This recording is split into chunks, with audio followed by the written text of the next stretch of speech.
Hey everyone, welcome back to the Standing in Our Truth podcast. Today we're just going to dive into it. We started the podcast with personal stories about Richa and I's recovery, our journey as professionals in the mental health industry. And we had said on one of our first podcast episodes that we wanted to bring our listeners and our audience subject matter experts.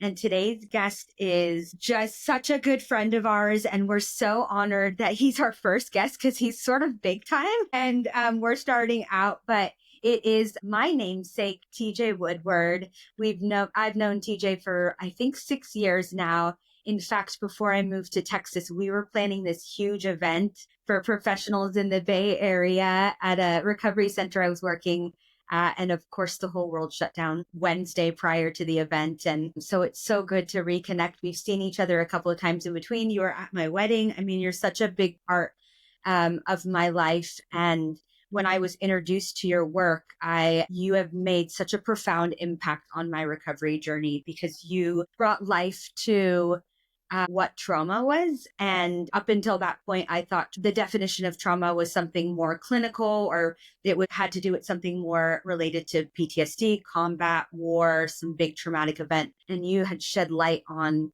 that we all have these stories and these narratives that we tell that come from some sort of trauma in our childhood or in our lives. And it was just eye-opening. And you have been such an industry leader for us in our professionals community on shifting the paradigm on how we treat clients, behavioral health clients, mental health clients, addiction clients. And so I could read off your bio. You are a keynote speaker. You're an author. You're a founder. You have been on incredible stages with other professionals, but I wanted you to give life to your bio and introduce yourself. TJ Woodward. Oh my gosh, TJ, thank you so much. And Richa, I'm so honored to be here. And I feel the same way about both of you, just kindred spirits, heart connection. I'm so grateful for you having this podcast and this conversation. I am just so grateful to be here and have a conversation about a deeper approach, a new paradigm to how we view and treat people with any kind of substance use issue or mental health concern, because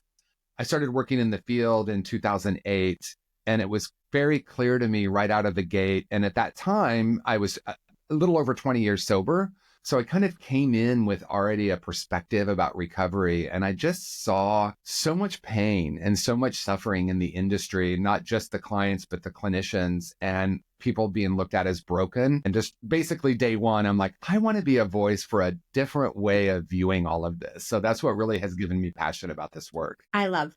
And you are also the founder of a curriculum that's been implemented in many different treatment centers. And I've actually witnessed clients have these eye-opening experiences, this immense shift in the way that they look at their own healing journey. And I'll just say conscious recovery is game changer. And I even have the book right in front of me today because my husband and I are huge fans. Huge fan. Told you early on that I read the book myself and I wanted to implement it in my own healing journey because like I had mentioned, I didn't realize that trauma was a part of my story. And I know it was part of Richa's, and I know she's going to shed some light on that and her personal connection to you. Yes, I'm just so excited to have you as our first special guest, TJ. TJ couldn't have said it better. You haven't had an impact on my life, her life, so many clients, so many families, so many programs, professionals. And so we just are honored to have you on here today. And I'll refer to our very own TJ co-host as TJ Satchstep today, just for clarity for our listeners. And this conversation is particularly special because one of the key themes I think I often mention on our previous episodes is that we start as a clean slate. And I love how your work beautifully emphasizes that we're all born whole and perfect. And that is a big part. Your work is a big part of where I got that from. That's what I literally quote in our previous podcast episode. So you also speak about how beneath all of the addictive behaviors and mental health struggles, there's an essential self that remains whole and unbroken. And so I wanted to start with that today in terms of if you can highlight a little bit about how you define trauma and unresolved trauma, spiritual disconnection, and toxic shame. Oh my gosh, Richa, thank you. And yeah, for me, the fundamental understanding of what it means to be human is that we come into the world as whole and complete beings. and we're wide open, right? And some people don't resonate with the idea that we come in whole and perfect. So if that doesn't resonate, at least we come in as a blank canvas, right? If you look at a little infant, TJ, you're about to have a little infant, right, in your arms. And when you look at a little infant, I can't imagine you'd say, oh, look at you, you little broken soul, or you little broken being, right? We see and feel their perfection. Some of us have lost sight of that we too came into the world as these beautiful beings. And for some reason, the last few interviews I've done, I've been reflecting on a pre-programmed human and how they are in the world. And when I say pre-programmed human, I mean before all the stuff we impart on them, some of it useful and some of it keeps us stuck. But everything we look for in therapy or a meditation practice or recovery is actually innate. A 2-year-old feels their feelings. How many times have we heard someone say, I'm going to go to therapy so I can learn to feel my feelings? They're very present, they're very open, and they see love everywhere. The thing about feeling their feelings is like, we've all had toddlers in our life. They will let you know full throttle exactly what they're feeling. And if we let them feel it, it goes through, it moves through them and they come back to their natural state as joy. And the reason I start with that is I think a lot of times we start with someone coming into treatment or coming into a therapy office as what's broken and how do we fix it? But the truth is much deeper. Underneath all of that, Richa, as you said, whole and perfect and complete being, that as a starting point is fundamentally different. I don't know if I answered your question about trauma. I could elaborate, but I'm wondering if that's enough to get the conversation started. No, please dive into trauma. I think it's all related because we're born whole and complete. And then some life circumstance happens to us. I remember a story I told on a podcast a couple episodes ago about first grade lining up for school and remembering vividly not feeling good enough. And so I know this all just connects to sort of the spiritual tenets that you use in your work. Yeah. So I love the way you framed it because we do think of or often think of trauma as, we have this framework in the field, big T, little t trauma, like some are significant, some are insignificant. I'm not a fan of that because actually someone's what we once called a little t trauma can be really big, where for another person,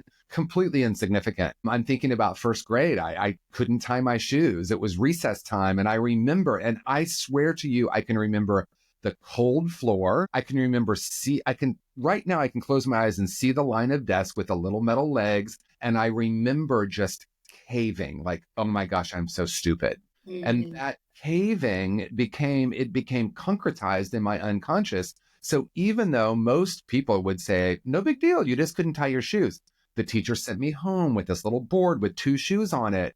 And I remember literally reciting to myself over and over again, I'm so stupid. I think I was 5 or 6. And so our brains aren't even developed enough to understand what's happening. So we end up absorbing and then making these huge life decisions. There are things that are obviously traumatic, but there are these other things that for one person may be insignificant, but for another one, a major turning point.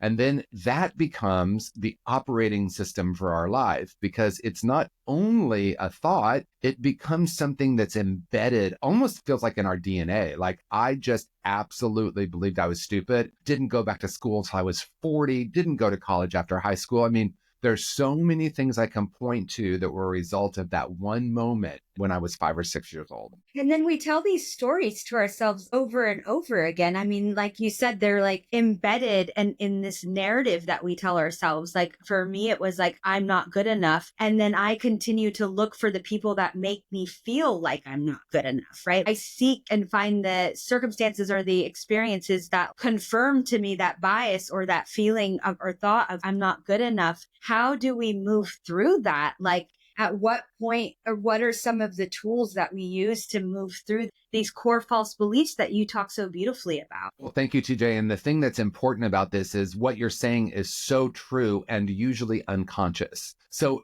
sometimes people are conscious of their narrative. As a matter of fact, that's where therapy can come in. But my experience in my is I went to therapy and I'm like, oh, now I'm aware that I have this inner dialogue and I'm aware of where it came from. I've connected the dots on the patterns. But it was way more painful than not knowing because the not knowing, I was like, why does this keep happening to me? I keep choosing unavailable people. I thought this job would be different.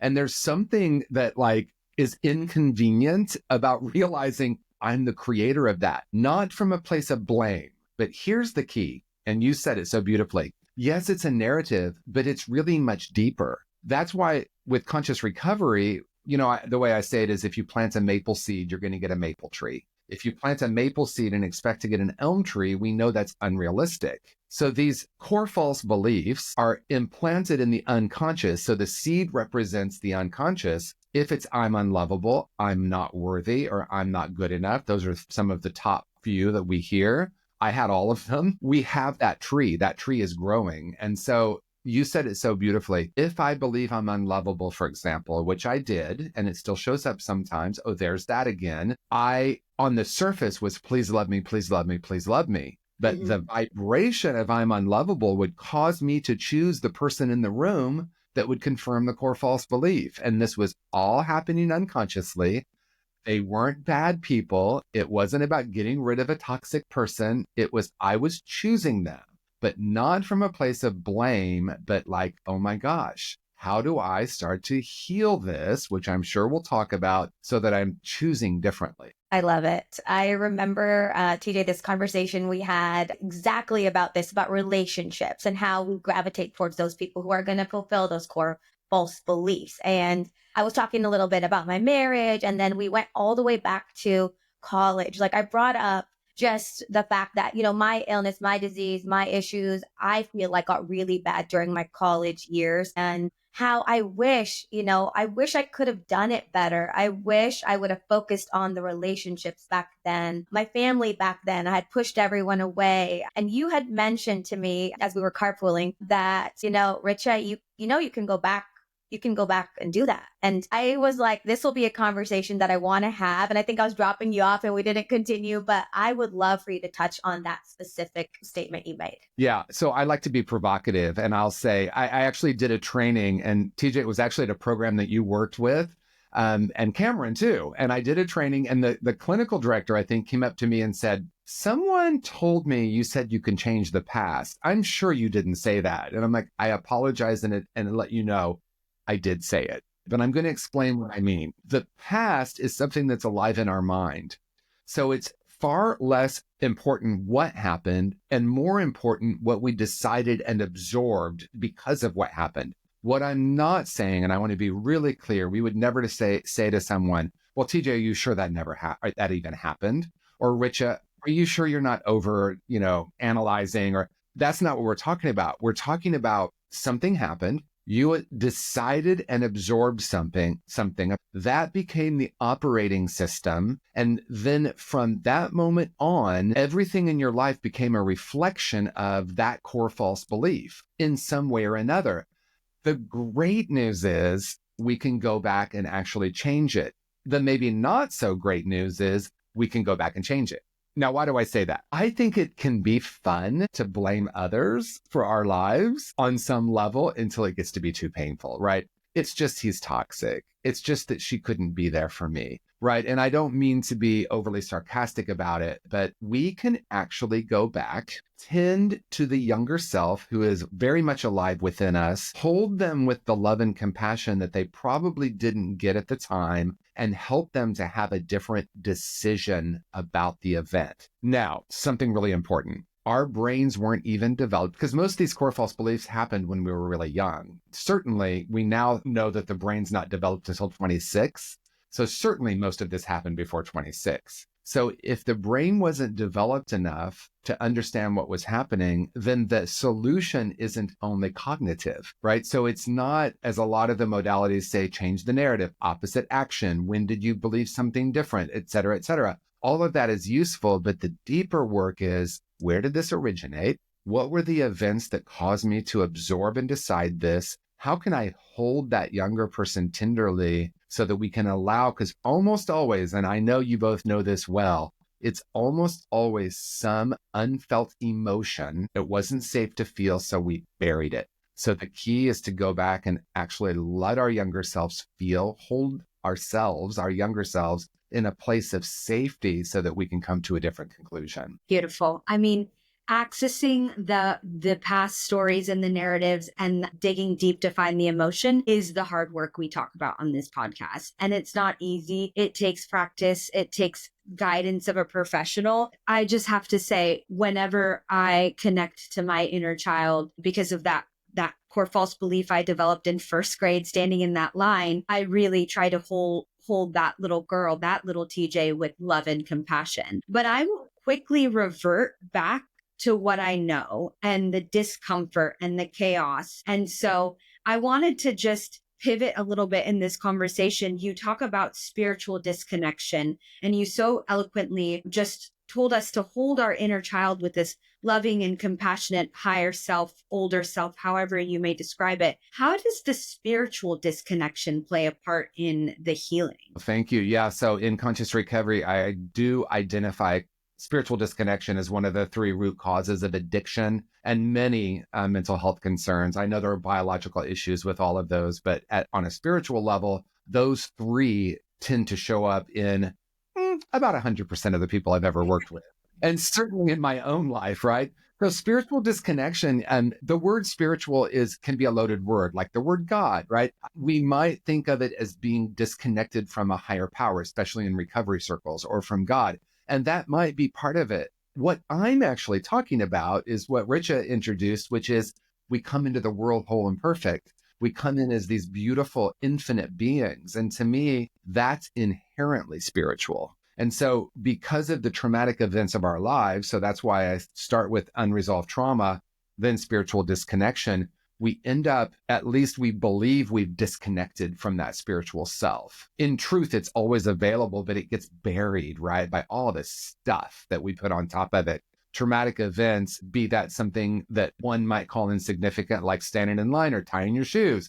But for us, maybe if you have your name TJ, if the name TJ is significant, but it was so significant for me, right? And I disconnected and started believing I was broken. That's the fundamental difference. It's not this thing happened and I had some feelings about it. It's no, at a very deep level, I'm broken. There's something wrong with me. Thank you for that clarification, because when I had first heard, the tenets of, your curriculum, conscious recovery, and just the work you do in the spiritual realm, I was thinking, spiritual connection, tie it back to religion, tie it back to God. And a lot of what's going on the podcast circuits and speakers in our field is this: how do you connect to the inner child, the higher self, or just like you said, that individual that was born whole and complete? Like, that is us at the core. And that is so profound for me, because I continue to look for external cues, external validations,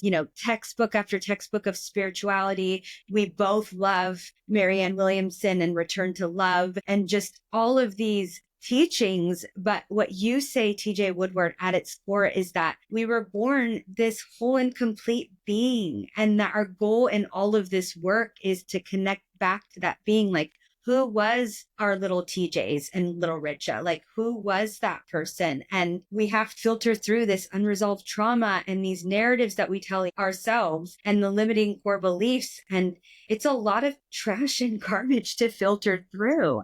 And I'm just so grateful for you that you broke it down like that for us, because it is, with help, it's doable, is what I'm trying to say. It's very doable. Because what I love what you said is, like, yes, it is true that it's hard work to go in and do this work, but it's even harder work to not do it. But I didn't know that until I did it. It's the greatest paradox. It's like I had been running from the quote unquote deeper work. I'm like, I don't know about you, but I'm not that interested in that, right? Like, it did not seem appealing. And the reason that I'm saying that is, and this, maybe I'll be provocative again, but like, I think a lot of clinicians are trained to diagnose and treat. And that, of course, is a wonderful thing. But the shadow side of that is they might be looking at the person as broken. And if someone is seen as broken, or someone believes they're broken, yeah, trauma work is really hard. I feel broken. And on top of that, I have to address all this stuff that happened that was so painful. I've been running from, whether that's eating, sex, shopping, substance, it doesn't matter what it is. I've found a brilliant strategy, that I call it a brilliant strategy, to manage this. The last thing I want to do is look, when we understand, or when we even consider that there might be a place within us that's unharmed and unharmable. That makes doing this, what we call the deeper work or the trauma work or the healing work, so much easier. Then I think I am capable of this. And when professionals have the ability to say, you are capable of doing this healing, it doesn't mean that we go in and we dive in and do it all right now, but there is a place within every person that's ready to do this work. Once we start turning toward it, it's like, oh my gosh, I feel free. The hard part was not doing the work, but I didn't know that. I love that you make it so simple in terms of all of our episodes have been focused on the wounded inner child, the surface issues like eating disorders, addiction, trauma. We're bringing up everything together so full circle today because I think you just hit the nail with the hammer. We are beautiful inside and out. And that is the belief that is really the true path to healing. And I love that you said the focus is not on really the behaviors. And a lot of our listeners, and I'll quote some of my family members who listened to the podcast in the past and some of my friends,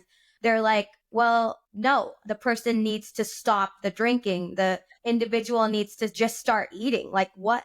That's the healing. I want you to shed some light onto that specific core belief that is within a lot of family members, friends, and people who aren't really, haven't listened to you or listened to your work. Yeah, thank you, Richa. And I think this is so important. And I even dare say I have a lot of compassion for family members because they don't really know, right? And they see their loved one harming themselves, whether that's not eating or compulsive spending or drugs or alcohol. And they're like, why can't you just stop? I want you to stop, right? And it comes from a place of love, but it can easily turn into a place of judgment. And judgment constricts where curiosity expands. But when it comes to clinicians, I want to invite a different possibility here, right? This is not about the symptoms. The symptoms are only the outpicturing of a much deeper issue. And the deeper issue, as we've already started to explore, is the unresolved trauma and this spiritual disconnection and ultimately toxic shame. I feel broken. This is why people keep coming back to treatment over and over and over again, because we treat the symptoms. We have a paradigm where we say, we're going to help this person stabilize. They'll do their deeper work, or they will do their deeper work after treatment. It makes sense. And I'm going to say it is clinically relevant or appropriate in so many cases. But in other cases, someone's back for the 12th time and she hasn't. I remember a young woman, she came up to me and I was working at a treatment program. And she knew me because she had been through another treatment program I worked at. And she said, they won't let me talk about my rape. They say that I need to do that trauma work later. 12th time in treatment. It's like, she's literally bleeding on the floor. Like literally, this person is dying and telling us, I need to talk about this, but we're not getting down to the root causes. So it's a complex and layered issue. It's not always appropriate for everyone to dive into their trauma. I understand when we have 28-day treatment programs that we're afraid we're going to open people up and not be able to close them. And that's what we hear all the time. And there is a lot of validity to that. And if the starting point is this person is actually capable of doing some of this, no, we're not going to heal everything in 28 days, but we can certainly start the process, because perhaps it's overly simplistic to say this. Let's look at drugs and alcohol specifically. Mm-hmm. People have been running from what? The experience of themselves in the now. So if I can help someone just be present with themselves, even if it's for 2 minutes or 3 minutes, there can be a shift where they're like, I can do this. Then they can, continue doing the deeper work over the coming months or years. But that starting point, we can offer people. Yeah. And I think about my own experience in treatment, and I wasn't ready to dive deeper into the work, like we say, or even at that point, remember the trauma that I had stuffed so deeply. But I have watched you in action, TJ Woodward. I love that I say your first and last name. I have watched you in treatment programs, and you create a space of, it's all energetic, it's vibrations, it's bringing love to the room. And I'll be provocative and say many clinicians are not trained. Even my own therapist that I've seen for years, it's taken us 2-3 years to unlock some of this inner child wounding. And what you do so beautifully is create this energy. And you have this spiritual side of you that we haven't really touched on, just like who you are as a person. You're a minister. You've been ordained by, famous people, Dr. Michael Beckwith, and you bring that to the treatment and to the healing and the work. And me saying that therapists aren't trained that way is true, because even as Richa and I work on the outside of treatment, more of helping people access care, getting into treatment, like we have shifted the way that we have dialogue with people. We'll share our lived experience. You talk a lot about vulnerability and authenticity, right? As the provider, as the clinician, to open up space for a client, for people like ourselves to open up. And I love to hear about like, how do you bring that energy into such heavy shit? Yeah, well, thank you. I love it. And I mean, I'm coming alive right now because this is my favorite thing to talk about. So in conscious recovery, I talk about an Indian proverb that says we're a house with 4 rooms: physical, intellectual, emotional, and spiritual. And all of them are important. It goes on to say, most of us, I'm going to paraphrase this, but we like to hang out in one of the rooms, but maybe there's one room we don't want to look at. But holistic care, which in the treatment world means equine therapy, yoga, and acupuncture, it is true. That is holistic care. I don't want to be snarky. My gosh. I mean, all of those have been transformational in my personal life, and I've seen it help clients. But true holistic care is addressing all 4 of those rooms. And I think the treatment industry tends to be in the intellectual room with sort of a little bit of the emotional, or even sometimes a lot of the emotion, but the physical and the spiritual are often neglected, which is interesting to me, right? So the spiritual room is that room where life is energy. And if that sounds too out there, we'll actually use equine as a great example. So if anyone's done equine therapy, yes, they tell you how you should stand near the horse or by the horse, but really the horse is picking up on your energy. We're energetic beings. And if I am a clinician and I am sitting with a client and I know I'm nodding and making eye contact because I've been taught that's what I'm supposed to do, but in my mind, I'm diagnosing or thinking of my next question or wondering, I know what this person needs to do. We're not truly present, and that client feels it. It all has a place. The spiritual room, all I'm inviting people to do is to do enough of their own healing so that they're not trying to fix or shift or change what's happening. So it's not 100% of the time that I just sit there and hold space, but we need to do it at least some of the time where I'm just sitting with someone. I'm curious. I'm co-curious with this person. I'm seeing the infinite possibility in them. And then I'm just being present with them. And that creates a field of safety. And then they get to access something they weren't even aware of. And I have dozens of stories of how this has been a beautiful experience. I'm over here like wanting to take notes, like I'm listening to one of TJ's CE webinars or just like on YouTube.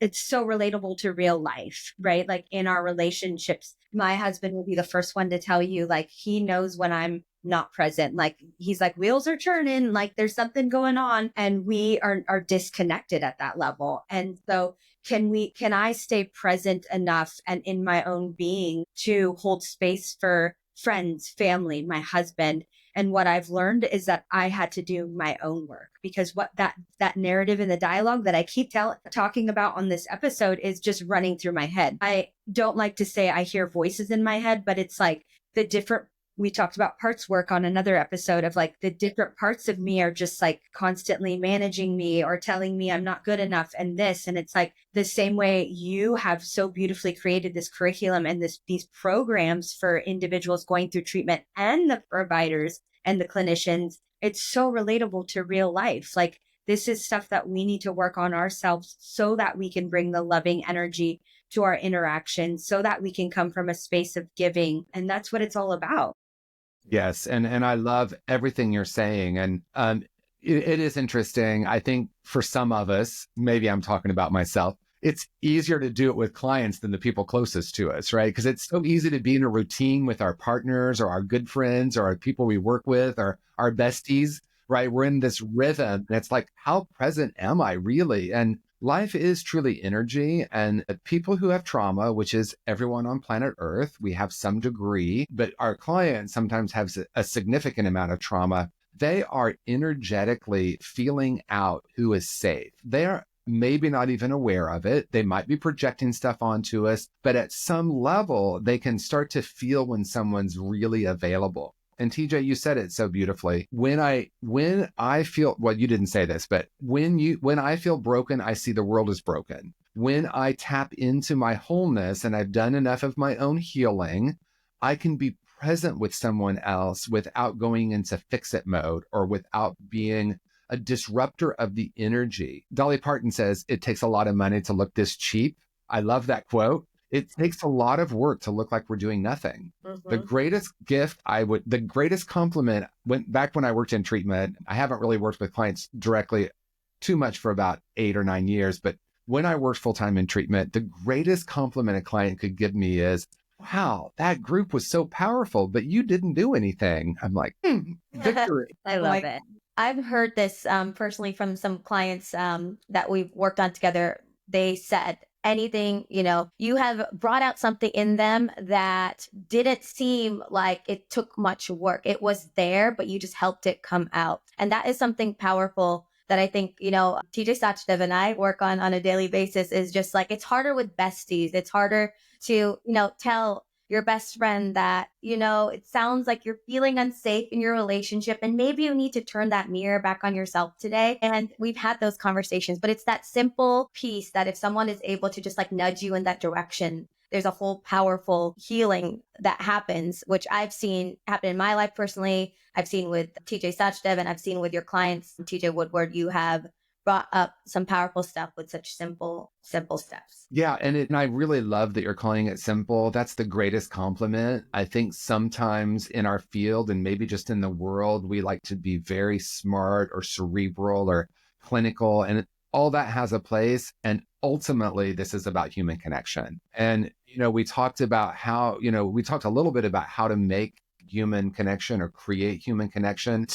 90% of communication is nonverbal, unless, of course, you're on a podcast, then, the percentage is much higher. But in day-to-day life, 90% of communication is nonverbal. And people tend to think that's body language. Most of it is energy, right? So creating a place of safety and connection for me isn't about what I say, it's how I'm being. And so in my own journey, when I was 18 months sober, I was suicidal. And I met this woman who changed my life because people at the time were saying, and I was, in recovery groups, and they were saying, don't worry about anything but not drinking. Your life is a miracle. No, go be of service. It was so long ago. They were like, go wash ashtrays. That's what they always told us to do. Having a feeling, go wash an ashtray. And I'm like, okay, I'm washing the ashtray. But she took me on a different journey. And that journey that she took me on was, yes, it was about what she taught me, but it was way more about how she saw me. And I remember she would just look at me and I could feel she was seeing beyond all the stuff. She was looking at me and she had a really beautiful Southern accent. And she would say, darling, you're so precious. And I would literally feel like I was going to throw up, because that was incongruent with my vibration. But being in the presence of that over time, I started to change and I started to see different parts of myself. And I started to have the courage to do the chair work with her and do the forgiveness work and the healing work. And through working with her for over a year, really 2 years, very intensely, I was transformed. And that has become the foundation of conscious recovery. Yes, it's a curriculum. Yes, it's a book and a workbook, but it's really a philosophical framework. Right. How do I sit with you and be with you in a very different way than maybe mostly what's happening? And if I think about our clients, sometimes they'll just break down crying because no one's ever done that. Just like my 21-year-old self, when Mary Helen did that for me, I remember just being tearful in front of her sometimes because I could feel the love and I could also feel so unworthy of the love. And there was something in that and in the emotion of that caused me or created a space for me to have a transformation. That is so relatable. As you were telling that story, I just think about how uncomfortable it is to receive compliments. And I've had this discussion with a lot of friends. I'm working on just saying thank you instead of being like, no, you too. No, not today. This isn't. Nope. It's just some weird, like, I'm not worthy of that compliment or worthy of praise of any sort. And so as you were talking, I started thinking about my son a little bit. And of course, TJ Satchev is having a little one of her own soon. And it's just, I wanted to ask a question, which I think will be super relatable for listeners. And it is for me for sure. But how do you draw a line or, as a parent, we take a lot upon ourselves to compliment our kids and we think like, okay, we're making them feel safe, but that's not all that does it for them. There's the inborn piece, the innate piece, and it causes a lot of anxiety just thinking about like, okay, I call my son wonderful every day. Sometimes I feel like he still doesn't feel good. Like, is it in our hands really? Or can you just touch on that a little bit? Yeah, well, first of all, I want to acknowledge I'm not a parent. So I just want to say that I'm not able to share this from personal experience. So on some level, what do I know, right? Because like I know people who have carried so much guilt and shame about their parenting because I don't think, and this might be controversial for TJ Woodward to say, but I don't think we can be 100% present 100% of the time. Maybe we can, and we can strive to be more and more of that. But at any moment, we might slip back to a different old way of parenting. So the greatest thing I can say to a parent is repeat after me. I forgive me. I forgive me. I now know more, and I'm going to do this differently from this moment on, right? That's the greatest thing we can offer. So it's layered, right? Because we do need to teach our kids not to run out into traffic. And sometimes that'll show up as us screaming because we're in a trauma response. They almost get hit. There are plenty of things that are necessary, a necessary part of living on planet Earth, that child might have that moment. And I might have been the person doing that. And I might carry shame. So in some ways, it's like, okay, life is going to happen. And sometimes I remember watching, and this is heartbreaking. And now my nephew, I just love him. He's 21 now. And he's doing his own healing work the last few months. And it's beautiful to be a part of it. But he would like hit himself as a kid, get frustrated with himself. And I'm like, oh my gosh, I just want to go over and just hug you and say, you're perfect. You're beautiful. We get to hold that space. We get to observe them. I think it is energy. The greatest thing I can offer a child is to see them as whole and complete. Yes, they do need guidelines. It's so tricky, right? Because yeah, we come into the world as whole and perfect, but if we don't have a caregiver, we die. So we don't come in self-sufficient, right? So it is layered. Yes, we want to give them structure. Yes, we want to give them safety through structure, and that can sometimes show up as rules and guidelines. They might resist that, right? So we could do a whole show on parenting. I'm probably not the parenting expert because I haven't done it, but those are a few of my thoughts. Well, we're going to bring you back anyways. We're already putting it out there that we're doing a part 2 and a part 3 because there's so much we can touch on. And I love that you relate we can't be 100% present. It's unrealistic. It's this expectation and this pressure we put on ourselves as people, as parents, as friends, as teachers, whatever it may be. But what we can do is forgive ourselves. And I just got to say, there are so many times when people have said to me, like, be more loving and compassionate to yourself, love yourself. Like, you're not a bad person. And that makes me feel uncomfortable because I don't believe that. Like at my core, I don't believe it. And I'll go back to takes practice. It takes consistent work. And I'm practicing affirmations right now. I listen to it all constantly, like subliminal messages, because yes, we were born whole, perfect, complete, and beautiful beings. But 37 years of my life, I believed that I wasn't a good person. And so it's not easy for us to revert back to, being whole, right? And complete. And so I love that you bring up the forgiving yourself because like we have to constantly lean on like we're human, we're flawed also. And we all need, a little help and a little guidance along the way. And you've been that for so many people. So thank you. Thank you. Yeah. And affirmations can be so useful because they rewire the brain. I wake up and when I wake up, I say to myself, life is so beautiful. That's the first thing I say to myself every day. Sometimes I say it out loud. My husband's like, what? Nothing, honey. Right? Life is so beautiful. And then Meister Eckhart, many, many years ago said, if the only prayer I ever say is thank you, it will be enough. And so I walk around throughout my day saying thank you, right? And thank you for the things that seem beautiful. And thank you for the things that seem less than beautiful. Thank you for this growth opportunity. Thank you for this opportunity to know myself more. Thank you, universe. Thank you, God. Thank you, source. Whatever language we use, thank you, love. I know who I am. And so it is part of the process. And then the other part, as we've already talked about at length, is going back and healing from the place of origin. And that leads into, I hate that I'm going to say wrap it up because we could go on forever, but I wanted to end with some rapid fire questions for the subject matter, Okay. right? Humanize TJ Woodward. He is the most beautiful, attractive soul. If you ever have the opportunity to be in a room with him, you'll just feel explosive energy of love. But I know that you're human and you have bad days. It sounds like you do affirmations yourself, which is so cool. But what does TJ Woodward do when he's having a bad day, a low day, when he has to get himself going? Well, I think I'm going to first say I no longer have bad days. I have moments where I feel some sort of intensity, or I have a moment where, because, I had a client ask me once, do you really walk around only seeing love and connection and awe and wonder? And I said, yes, I do. But sometimes I forget. Sometimes I forget that that's who I am. So in those moments of forgetting where I get frustrated, my husband, when we first got together, he's like, wow, you're so enlightened until you go to Kinko's. We don't really do that so much anymore, but the humanness. So what I do to answer your question is pause, take a deep breath, and I say, what would I be feeling, or what am I feeling without the story?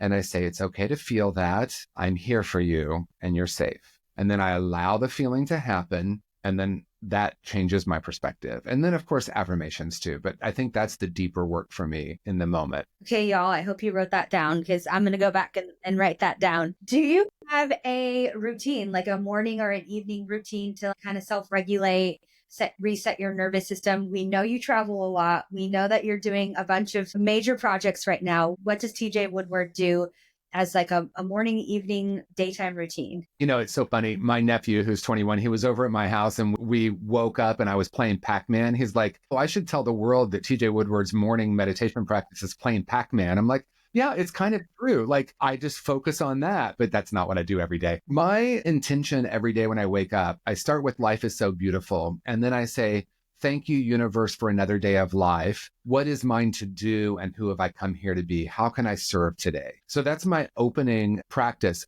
I do meditate. I do a lot of the different things that people do spiritually, but there's something that I want to lean into, and that is my intention is because I heard someone say meditation practice, and the word practice just, it was like an alarm bell. What are we practicing for? I thought it was about the meditation, but it's practicing for how we want to be in the world. So I dedicate myself to being in a state of meditation every moment. That practicing when I have a formal meditation to be that way in the world, and then to bring myself back through that process I mentioned. Beautiful. It reminds me of mindfulness. I love that. First of all, major gratitude. We are so honored again to have you as our first guest, but we want to leave our listeners with, where can they find you? Like, if TJ Woodward resonated with you today, what are the projects you're working on? I know there's some that you can't speak about just yet. Where can they find you with your handle on Instagram, YouTube? Talk a little bit more about conscious recovery. We want to plug you because you've made, again, an impact on my healing journey and my husband's and Richa's, and we want to give that same offering to our listeners.